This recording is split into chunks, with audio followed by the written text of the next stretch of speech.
Number one, what's interesting is that 5 days ago, President Prabowo's first state visit was to Beijing, China.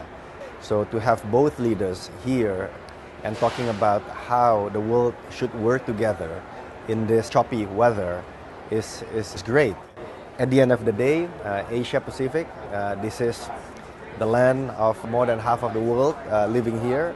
We cannot only talk about few pockets of people doing well, but we need equality. Indonesia's green transition requires a significant amount of money and expertise. How do you see China contributing to that? China and Indonesia can work very well, not only for both countries, but also for the world.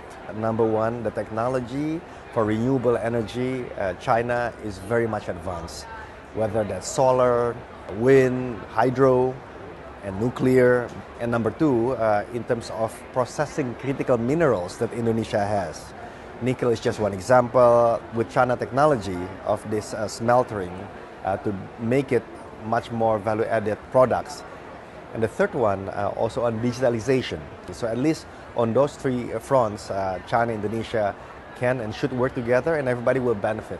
In a written speech, Chinese President Xi Jinping said economic globalization is caught in a tug of war between obstructive and driving forces, but the driving forces still prevail. Tariffs on EVs are an example of that tug of war. What are your thoughts on this? Trade wars in general is never good, right? Having said that, Indonesia will be able to navigate through these challenges. Number one, the China Plus One strategy, so that they can take advantage of what Indonesia has to offer, from the critical minerals below the ground and then the renewable energy potential above the ground while protecting the biodiversity. And number two, the trade of Indonesia to China, for example, they still have a long way to go. And lastly, I think in terms of the clean technology, I think China has put a lot of efforts to it.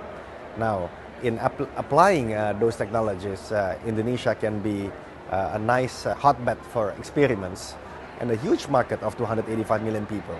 But in the long run, I think we need to get together as a group, like in APEC or G20 or any other group for multilateralism in the discussion.